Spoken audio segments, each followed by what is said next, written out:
We will fight or eliminate anyone who abducts our people.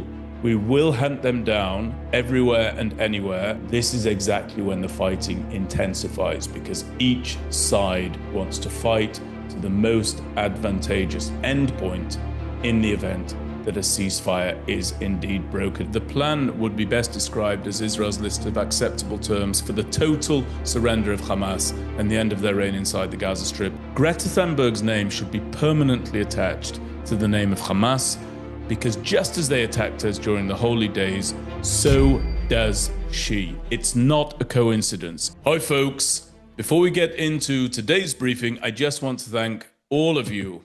And if you enjoy this video, please give it a like and make sure that you check out the MirYam Institute YouTube channel, where you'll find much more analysis, all of our podcasts, and a great deal of our incredible and unique footage. And if you want to see our latest content, don't forget to hit the subscribe button so that you'll get all of our notifications. And we want you to know that we want your questions. We want to hear from you about what it is you want us to talk about. So please let us know about that in the comments. And with that, it's on with the briefing. The Israel Defense Forces is indeed continuing to identify and to really pulverize targets inside Gaza City as it pushes the fight against Hamas, pushing them up against that brick wall, even as there seems to be some momentum, incidentally, that's gathering behind the 21-point peace proposal that was unveiled by President Trump at the White House. And I believe that that is exactly how it ought to be. You know, former Israeli Prime Minister Yitzhak Rabin once famously expressed that, quote, "You have to fight terror as though there are no negotiations, and you have to negotiate as though there is no terror." In essence, you have to push to their furthest sustainable boundary the possibilities and the outcomes of negotiations and of fighting terror, almost as though no other option exists.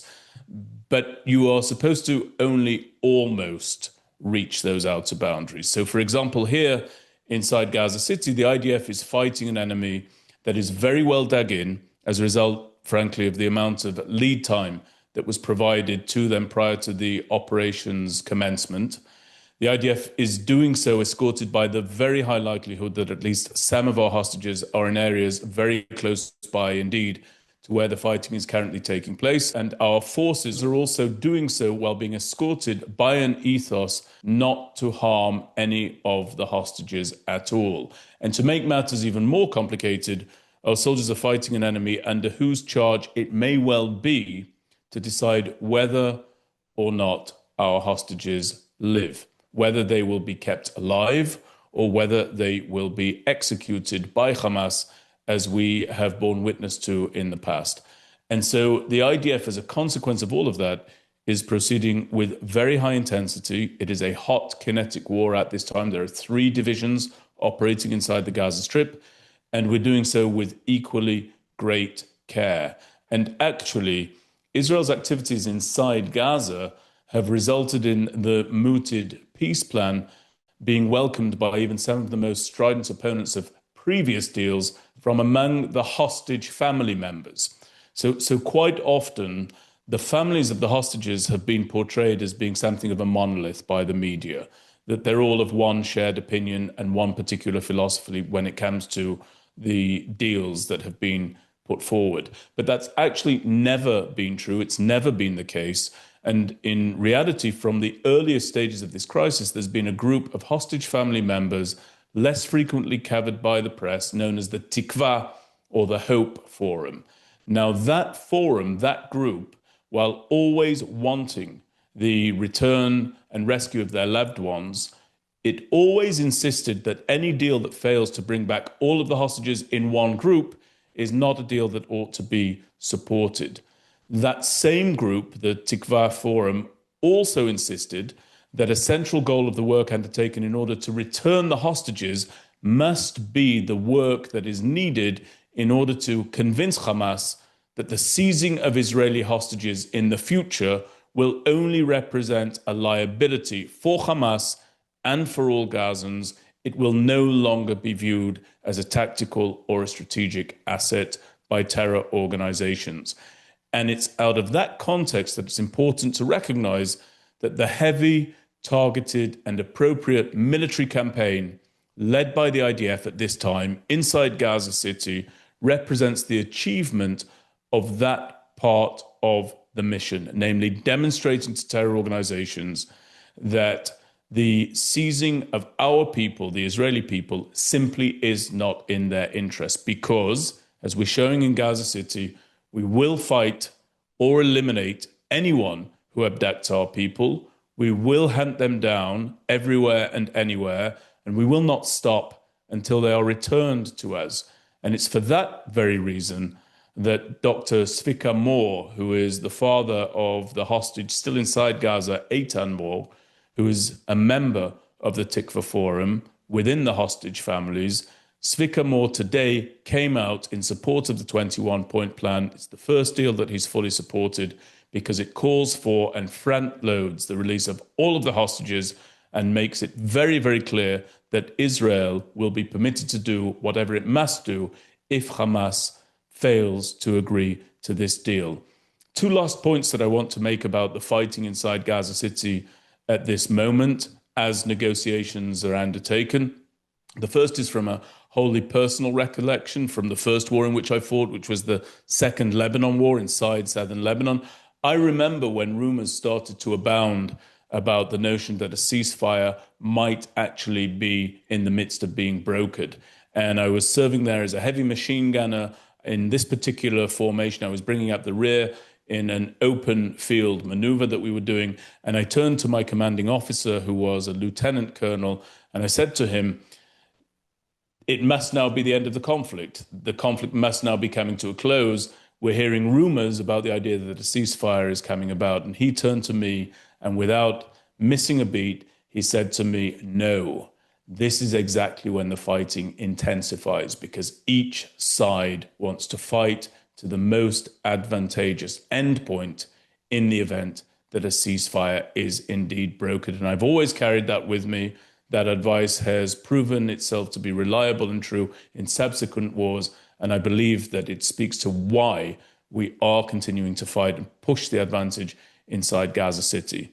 The other point that I wanted to end with on this subject is that I remember in 2014, Hadar Goldin of blessed memory, a young lieutenant in the Israel Defense Forces Special Forces unit, was kidnapped and killed, and his body was dragged into a tunnel, and his remains are still being held inside the Gaza Strip somewhere.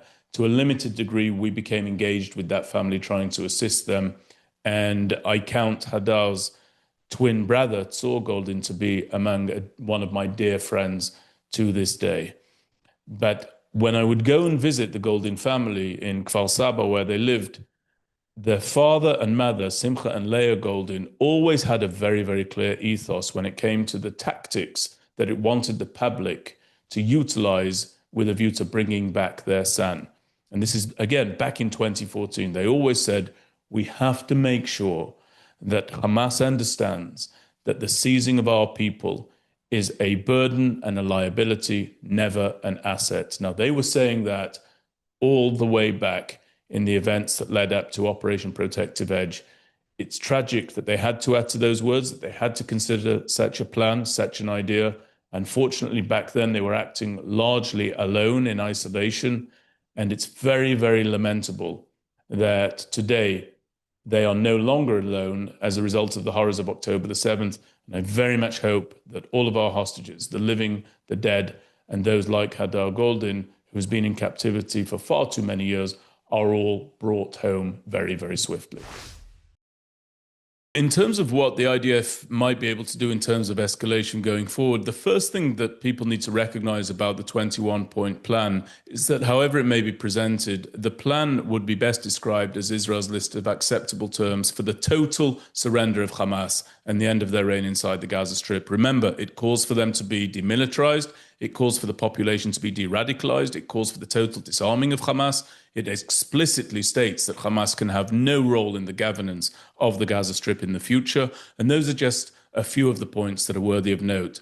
And incidentally, you can see that this plan was crafted with a significant amount of Israeli in point at its core. The best indicator of that is clause 17, in my opinion, where the plan states the following, quote, it says, if Hamas delays or rejects this proposal, the above points will proceed in terror-free areas, which the IDF will gradually hand over to the International Stabilization Force. End quote. It makes no mention at all about what will be permitted to occur if Israel rejects the proposal, which obviously denotes that at its heart, this is something of an Israeli proposal, not thoroughly, but to a very large degree. Now, most significantly of all, in terms of what the IDF might be able to do in the event that Hamas rejects the plan, it's interesting to keep in mind that the White House released a map that delineated the points to which the IDF would be expected to ultimately withdraw if the plan is implemented, if the vision is realized, if you like. Now, that withdrawal is only to the point of a permanent security perimeter that is now held by the IDF and that most importantly is inside Gazan territory. It's not on the Israeli side of the fence. And that runs, that perimeter, from the north to the east and all along the south of the Gaza Strip.